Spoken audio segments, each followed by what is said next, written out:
Pushkin.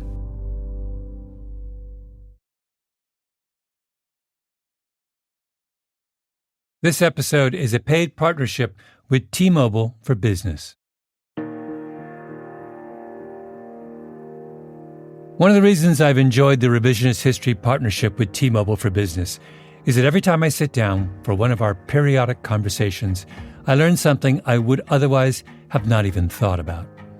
The conversation you're about to hear falls into that category. In fact, as I introduce it to you, it sounds like the start of a three guys walk into a bar joke. It was a top executive from CNN, Guy Griggs, Steve Douglas from Siemens Energy, the person who runs the maintenance operations for one of the biggest power companies in the United States, and Mo Katibeh, the chief marketing officer for T-Mobile for Business. We sat down together in New York City not long ago, and we talked about something called slicing, a technology T-Mobile uses to help ensure that when someone absolutely needs a strong network connection, they can get a strong network connection. 5G network slicing strengthens trust and connections across worldwide industries. Think about this next time you see a CNN correspondent reporting from some far-flung remote location. Or there's a massive blackout and you're waiting for someone to get the power back on. What you see in both those cases is a professional doing their job. What you don't see is a technology network behind the scenes that makes it possible for them to do their job. This conversation is about telling the story of that invisible technological infrastructure. I found it fascinating, and I'm sure you will too. There's two ideas I want to explore today. The first one is something that I've been struck by, and I'm sure all of you guys have been struck by, which is that the benefits to technological advancement are largely hidden. In other words, only insiders kind of know what the implications of them are. From the outside, you can't observe from the outside and know how it changes a specific field unless you're in the field. So one of the things I want to do today is have people in the field tell me about all the unexpected ways in which technology changes our business. And the larger theme, though, is that we're going to be talking a lot today about infrastructure. And this idea that infrastructure is more than simply a kind of passive structural participant in innovation. But I want to start with Mo. We're here today because we're talking about something special that T-Mobile for Business is doing from a technological standpoint. I want you to describe what it is, sort of to set up our conversation, and to give us an example from your own world about how that's made a difference. Thank you. First and foremost, great to be here with you today, and it's great to see you again.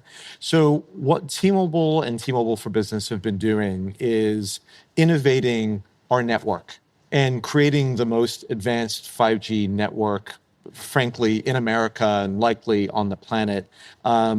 We call it 5G Advanced Capabilities. And then with our business customers, we're really bringing this capability to life that's called slicing. And to your point, this is a term that not everyone knows. They don't know what it does.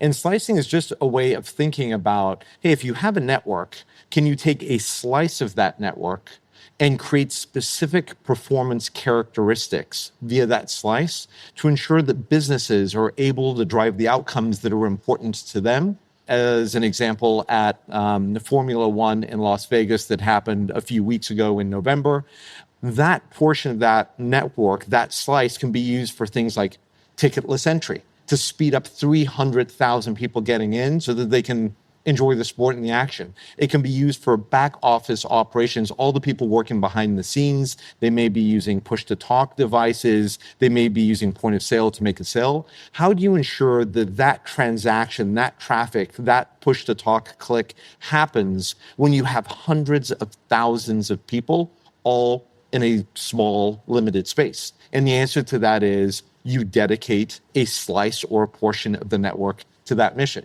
And so slicing can be used for so many different things. As you mentioned, we're here with our friends from CNN, from Siemens Energy. The ways that it can be used, frankly, are limitless and are really, really built to think through how can T-Mobile understand the pain points that our customers have, smash those pain points, and help you deliver very specific outcomes. That's slicing. A couple questions about slicing before we get into Siemens Energy and CNN. First off, I want to dedicate a slice because that's a way of what? Ensuring the reliability of those transactions? Exactly. So what's beautiful about slicing is it gives us the ability to use multiple knobs and levers. One can be dedicating a piece. One can be increasing the reliability or the performance of the network to adapt to the needs in real time. Others can be, and we're getting a little bit more technical here, but latency. How quickly is that transaction happening? How quickly are you talking to the network and that signal coming back? Some transactions require super low latency, and that's another knob we can turn. But at the heart of it, you can think about reliability and ensuring that the network adapts in real time to the needs of the business. When did you guys start to develop slicing? This is how new? Great question. So T-Mobile was the first company in America to deploy what's called 5G standalone. And 5G standalone enabled this set of capabilities. The first slice at scale that we deployed was with F1 in Las Vegas 3 years ago. And ever since then, there's been Ryder Cup and Major League Baseball All-Star Week, as an example. All of these things have used slicing capability to ensure that the business can do what they want. And is it an evolving technology? In other words, is the slicing of today better than the slicing of 2 years ago? Yeah, wonderful question. Just in 2025, we announced two very major, first of their kind slices in the US. One that we launched in February of 2025 is called T Priority. And really what that does is provides a slice for first responders and those folks that support our first responder communities. Because at the end of the day, what matters to police and fire and EMS, emergency medical, is ensuring that the network is working for them at those times when an emergency is happening, when lots of first responders may be showing up at the same time to a given scene. So giving them the capacity that they need in real time and expanding it to support the number of first responders that are showing up. And then the second major slice that we launched this year is one called Super Mobile. And it's actually the one that both CNN and Siemens Energy are using. And we're going to get into that, I think, a bit more. Yeah. Guy, tell us a little bit about what you do at CNN and how you came to be interested in working with T-Mobile and using this super slice. Yeah, sure. So I oversee all of our partnerships, advertising relationships across the country. I'm all about coming up with smart solutions that drive better business outcomes for our partners and our advertisers. We're going through this pivotal moment of transformation, and I'm glad to be overseeing the ad business as we embark upon this. How has technology altered the way you do your work? Oh, yeah. I mean, just taking a step back, the media landscape has changed drastically over the last, let's say, 13 years or so. Back in 2012, it was all about cable and broadcast TV. It was all about satellite trucks and fixed locations. And for me, it was all about trying to get as much money on to monetize those mediums as possible. Now, whether it's podcasts or newsletters or streaming or linear and cable or events, there are a million ways of reaching our audience. And the landscape has just gotten so much more splintered and fragmented. So now what we have to do is really meet audiences where they're at. And for me, I have to monetize all of those formats and platforms and mechanisms in a way that actually drives the business. So that's, I'd say, the biggest change. And with that, also, we're becoming a digital-first direct-to-consumer brands. And so we're creating these standalone products that actually reach audiences across every screen, device, and platform and reaches them where they're at. And that gets really interesting when you're dealing with marketers like T-Mobile in delivering their messages in new and innovative ways. I'm curious about the first conversations you had with T-Mobile. What was the problem that you defined that you wanted to solve? Yeah. And how did you see slicing as fitting into this solution that you imagined? So as we embark upon this digital transformation and to basically transform CNN into a brand of the future, we're trying to define the future of news. And so with that, our reporters really need to stay connected, reporting live from a natural disaster or, in a moment of celebration like New Year's Eve or Super Bowl or July 4th or Thanksgiving or whatever that might be.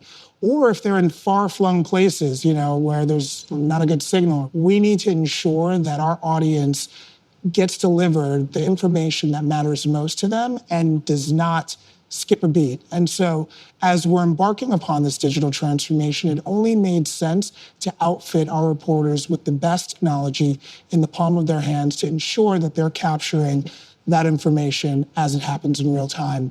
With breaking news, you're either leading or you're following. And, for us to have a competitive edge in this digital transformation that we're going upon, it was critical for us to have a trusted partner that was able to capture news reliably so that we don't break trust with our audiences and deliver what they need.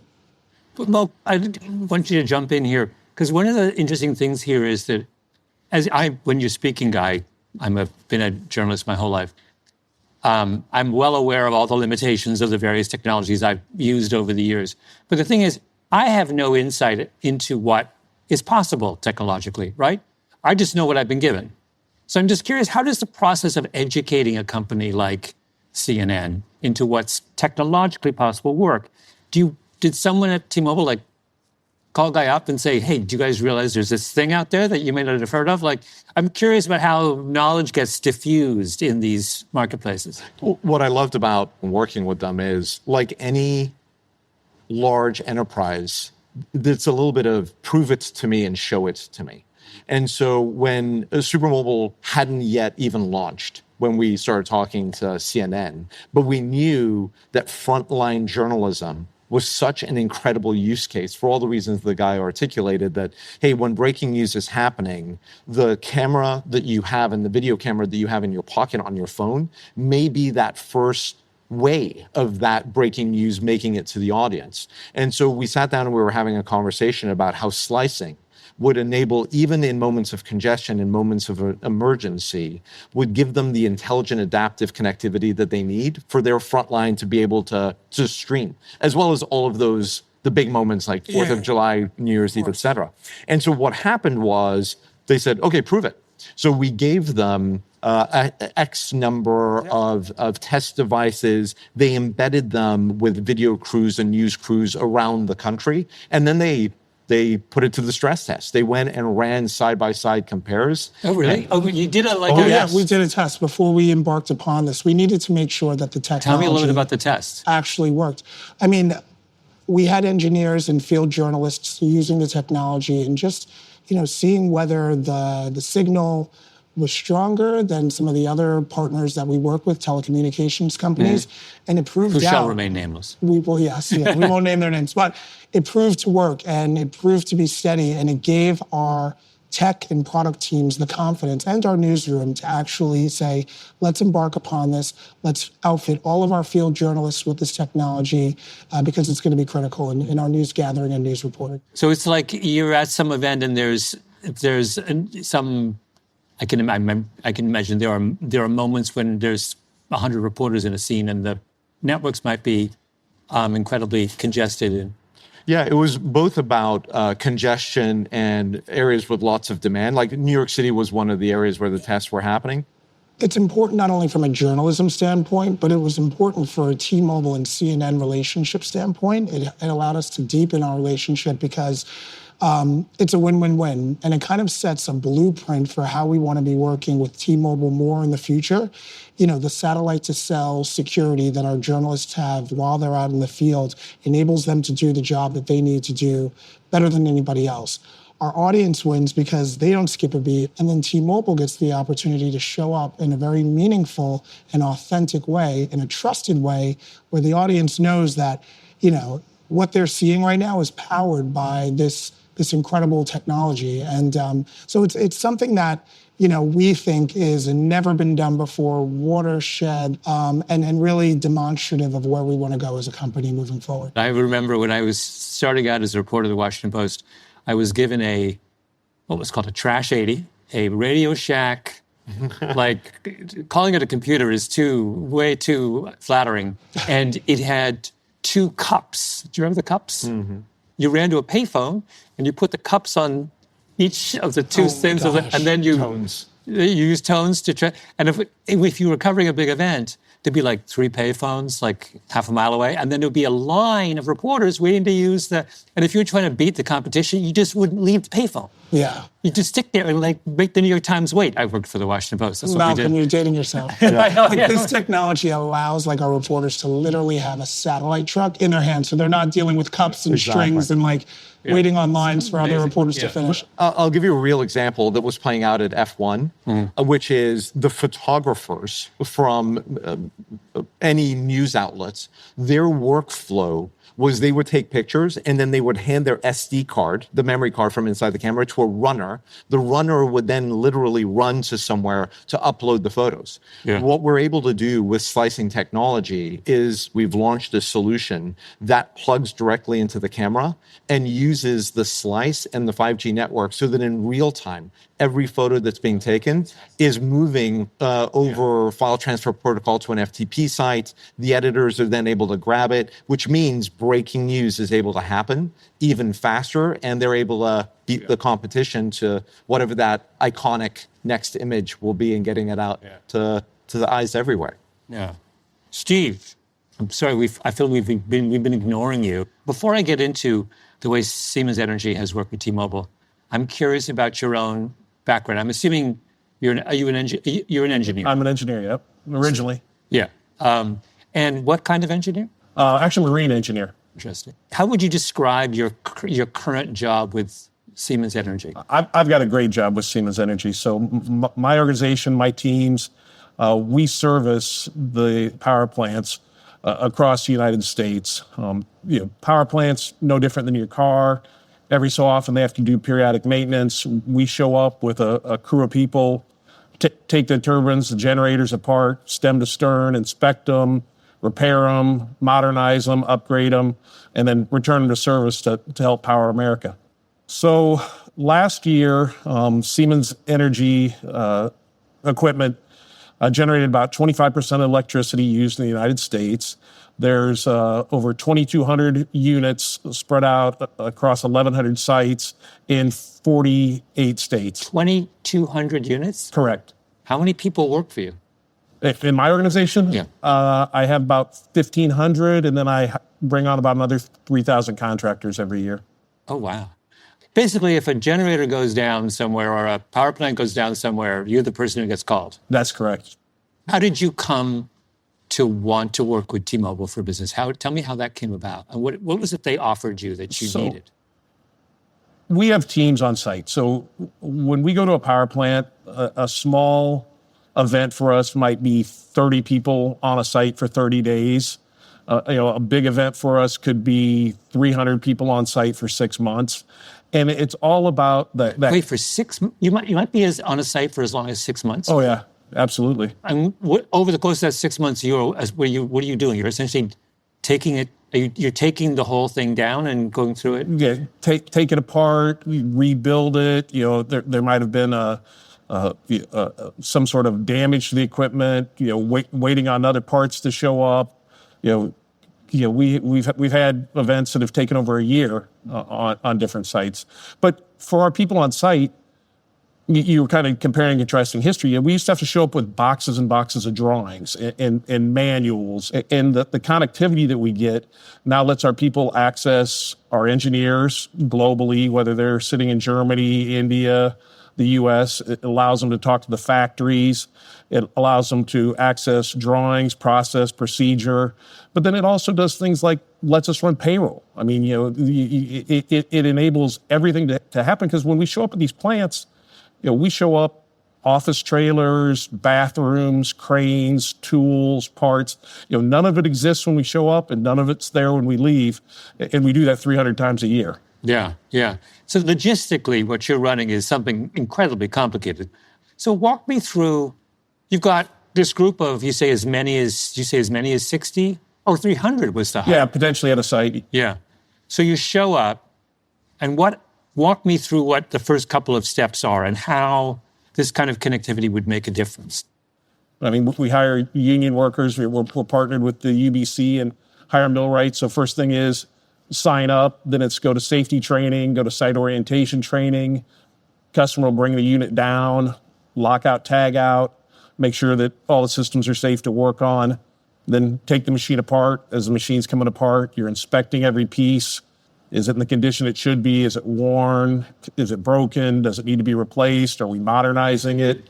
These machines are how big? Give us a sense of. From what I work on, on a small site, it's about 80 megawatts. On the large size, up to like 1,500 megawatts. So 1,500 megawatts power 1.5 million homes. Yeah. And there's nothing we work on that you're moving with hand. Everything's being moved with a crane.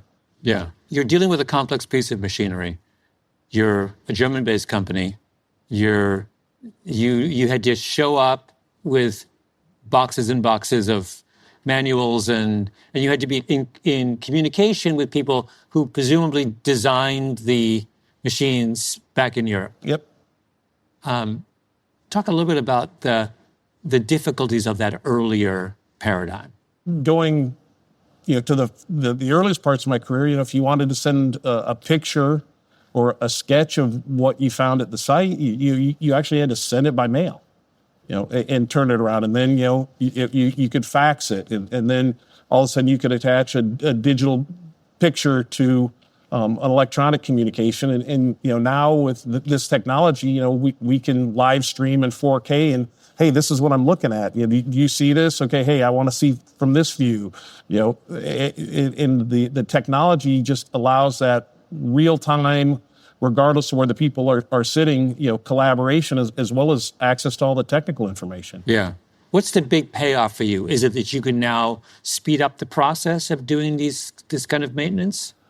Absolutely. For the customer, the owner of the power plant, whether it's a utility, an independent power producer, or some sort of municipality, bringing that unit back sooner is beneficial to them. Getting my crews off site sooner saves me money, lets me send them to another site. So it's all about the speed. And the last thing we want to be slowed down with is communicating with engineering, getting that technical answer, getting that support. I need whatever environment my people are working at to seem like they're sitting at headquarters and have access to all the same information. Yeah. So T-Mobile you're now able to equip all of those technicians with essentially a dedicated slice, a supermobile dedicated slice. Yeah, and as you can imagine, maybe unlike where people are reporting, everything that we're happening is kind of more remote. Your power plants aren't generally found in your city centers and your hubs, so it's that connectivity, whether it's 5G or satellite, lots of different options, but it's connecting our people to what they need. Mm-hmm. And how did you find out about Supermobile? It was kind of an initially organic conversation. They came to us, said, "Hey, we think we've got something for you." We're always trying to get our people that bandwidth on site, and we brought them the problem, like, what can you do, and that's what started the conversation. And for T-Mobile, I mentioned this before, but it's worth repeating. Like, we start with what are our customers' pain points? And we knew with Siemens Energy, remote workforce, worker safety, efficiency were things that were incredibly important. And so as we were designing and building Supermobile as a solution, we really thought through what customers, what industries do we think will really benefit from this value proposition and these pain points that we can come smash. And this is why the conversations with CNN around frontline journalists began. This is why the conversations with Siemens Energies around remote workers working in some of the most remote parts of America began. And it was so exciting for us to see that, there was a there, and we could really help our customers win. The case studies, you've got like F1. Yeah. You've got like frontline journalists, reporting on, you've got like the power plants that we can't live without. In rolling out something like this, do you choose early case studies that you think will kind of capture the attention of, there seems to be an art behind who you're... This is why I love business and B2B. Like just listening to these stories about solutions that are serving Americans, whether it's the end consumer that's receiving the electricity or the power of the energy, or the person at home or on the go who's consuming news content. Like, everything in our lives in some way is touched by business. And so absolutely, when we're building any solution, we're always thinking about, okay, what are the pain points? What are the specific verticals or industries that could benefit from this? And then because we're deep in the B2B, we're able to bring industry experts to the table internally and trusted partners and customers to have a conversation on, hey, does this really achieve and smash the pain point that you have? And so the answer is, yeah, absolutely. And it's a lot of fun too.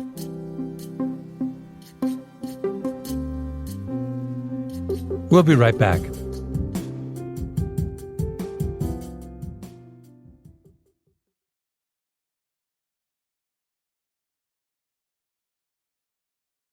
And we're back.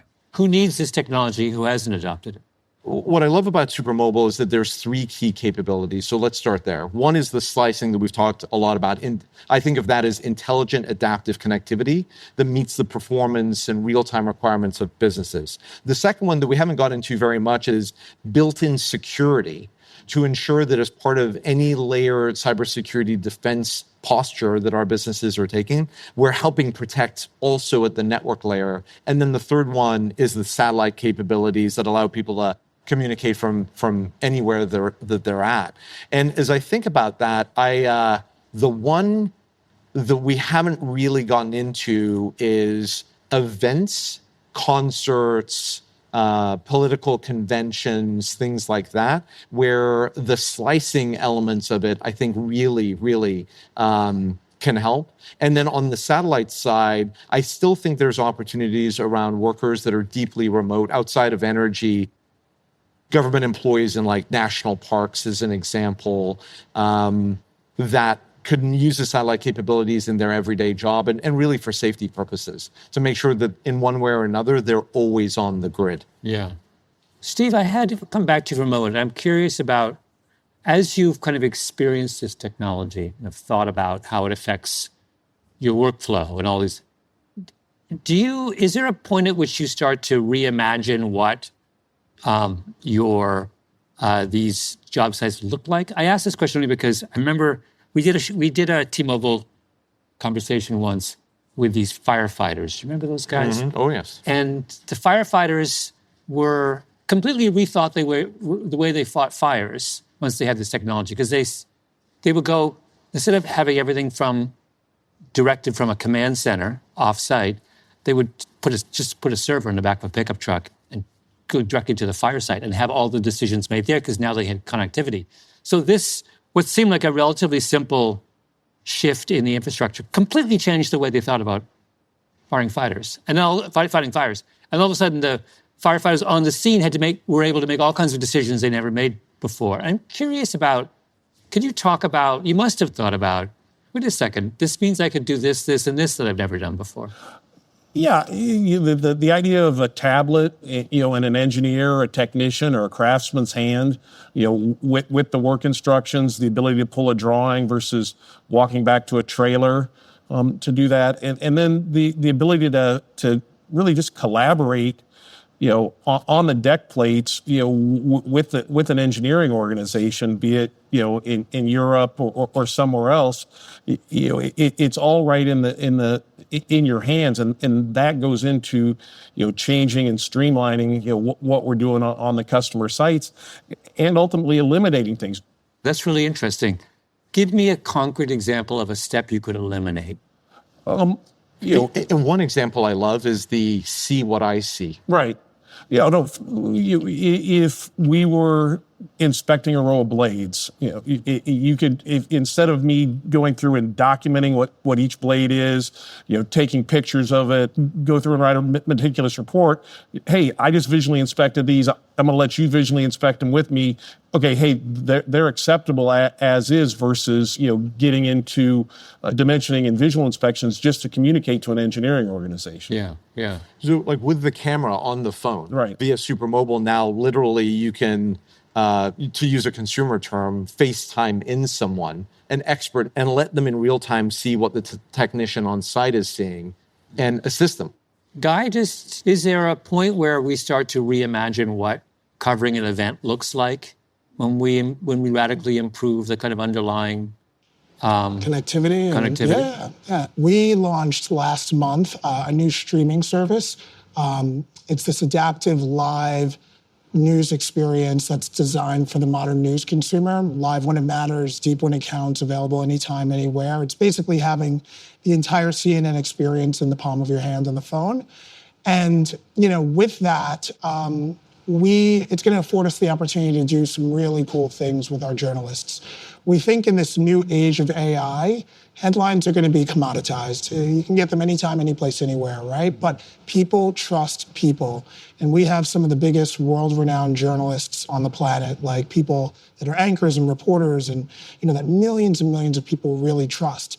It's taking the news reporting to the next level.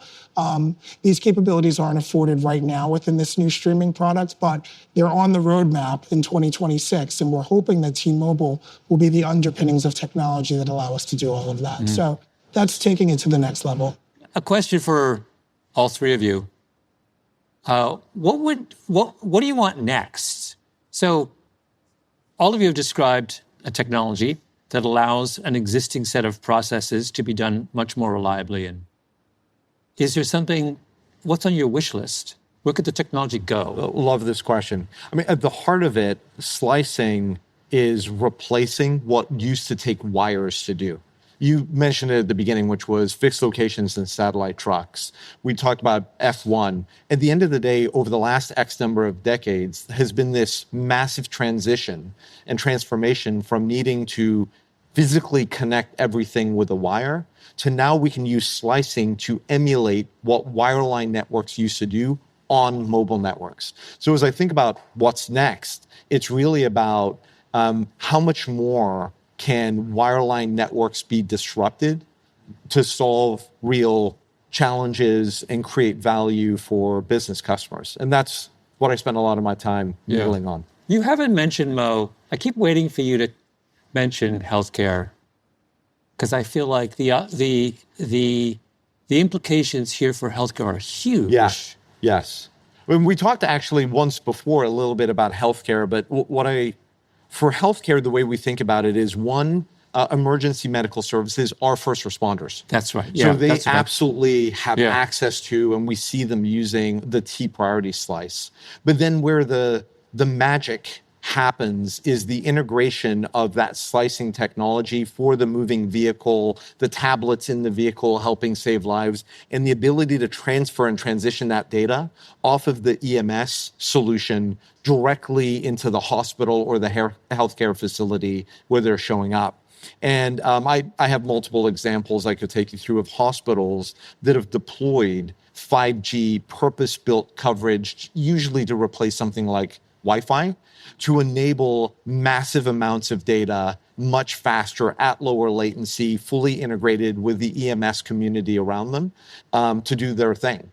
I had a heartbreaking conversation with a guy, an ER doc in Chicago, who was training kids in the kind of rudimentary principles of first response. Because on the south side of Chicago, it's the public who comes upon a gunshot victim first, right? And might be a 5 or 10 minute window where some civilian is just sitting with the body. And he was trying to teach them about, compress the wound or whatever. But I can imagine, couldn't you imagine a universe where they just take their phone out?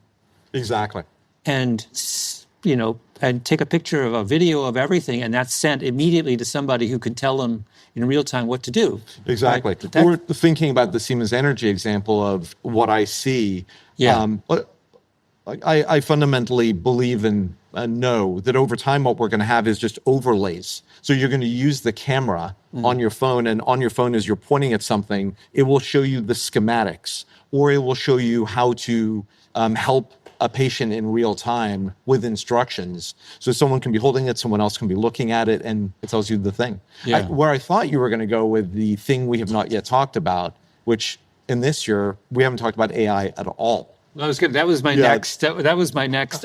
I thought that Steve would be the natural one because clearly you were talking about connecting to the guy back in Germany. Yes. But maybe the thing that you're doing with this connectivity is bringing in AI and having diagnostics that way, right? Am I right? We don't know what we don't know yet with it. But the promise of we've got years worth of running data. We've got years worth of inspection reports. How do you overlay those two together and have AI, start doing smarter maintenance, doing more predictive maintenance, deferring maintenance, based off of what we can see with the AI. But just the getting ready for what the infrastructure and the power to build this next wave of AI for the U.S. It's what's driving our industry right now. The data demands of having a kind of open interaction with, I'm assuming they're far greater than an interaction with a human being. In other words, if I'm Steve, or I'm one of Steve's people, and I'm on site and I have some problem, and I want to be able to contact the specialist in Germany, or I want to have access to an LLM that is got all the manuals in. One is much more data intensive than the other, right? Absolutely. It really boils down to, are you using text? Are you using voice, or are you using video? Because the AI compute itself, that's its own server, its own mechanism that's sitting and processing. But then the mechanism by which you're bringing that information to and from is where it gets more intensive based on the modality that you're using. So if it's a chat AI, it could be relatively limited bandwidth that's required, voice a bit more, and then video the most. Yeah. Guy, have you thought about that in the context of, is that a challenge or a question that comes up at CNN?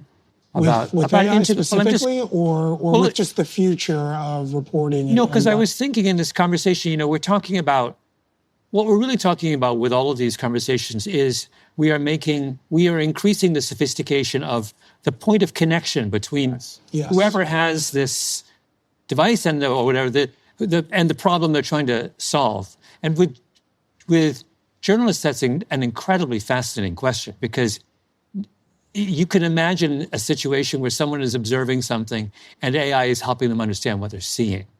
I agree. I think that all of these advances in technology are just going to enable us to do what we do on steroids much, much better. It's also going to enable us to potentially provide value or utility to the general public and society.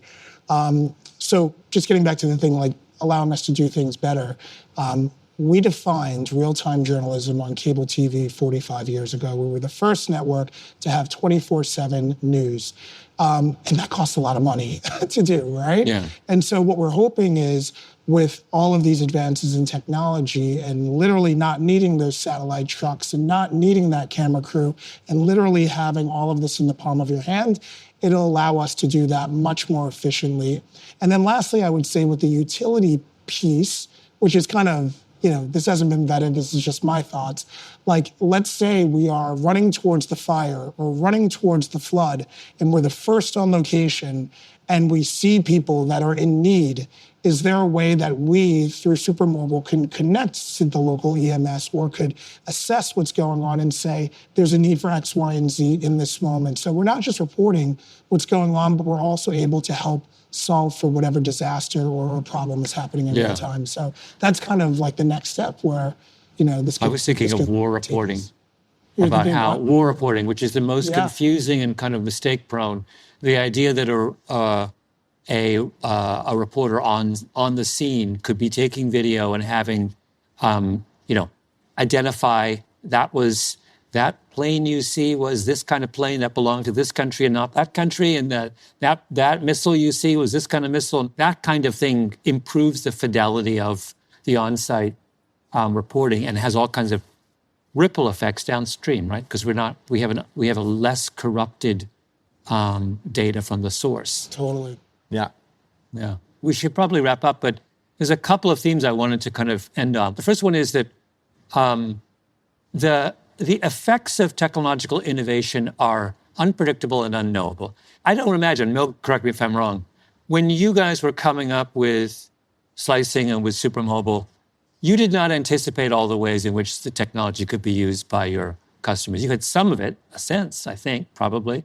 But when you listen to Guy and Steve, am I right? You hear things that you didn't think that was what it was going to be about. That's exactly right. I mean, again, thinking about the arc of time here, 20 years ago, no one predicted slicing was coming. Arguably 5 years ago, no one saw the rise of AI in the way that it's actually played out from about 3 years ago. But yeah, as we're building mobile networks and as we're thinking about the future of now 5G to 6G, and what are those use cases and how can they serve businesses? 100%. It's these sorts of conversations on, hey, what's going on in your business and what challenges are you dealing with and what are you trying to fix or address this year, that then gives us the ideas of how can we shape the technology and build the technology in a way that addresses the need. Point number two, reflection number two from our conversation, is that the systems that we have built as a modern economy are probably a lot less efficient than we think. In other words, we assume we're doing a pretty good job. Then a new technology comes along, we're like, oh, actually, you could do it way better, right? So just when you think you've optimized a system, you think that, oh, I send the reporter, I got a satellite truck behind the reporter, we're fine. This is the way we do news. And actually, no, there's a way better way to, And just in terms of like storytelling formats, Supermobile will enable vertical video, which is becoming really hot right now. It's the predominant way that people are consuming video on social media, et cetera.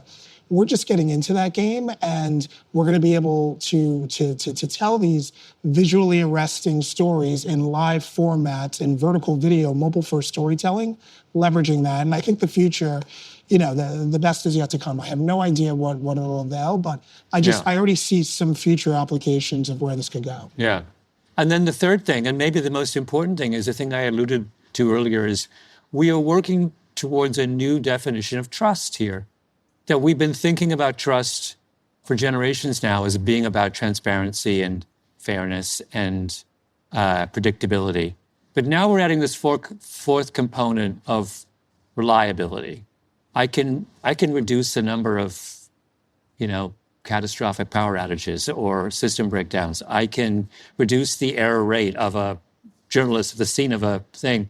And that may be that new way of addressing reliability can enhance trust in maybe as much as the other sort of three traditional pillars of trust enhancement, which is a very, very intriguing thought. Anyway, thank you. This has been fascinating. Thanks to thank you. All of you. An unlikely pairing that proves not so unlikely in the end. Thanks so much, Malcolm. Good seeing you.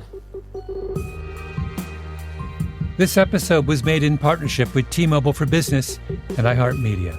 Special thanks to Mo Katibeh, Chief Marketing Officer, T-Mobile for Business; Guy Griggs, Senior Vice President, Ad Sales and Client Partnerships at CNN; Steve Douglas, Senior Vice President, Service Operations, Siemens Energy; and the entire production crew at iHeart Media.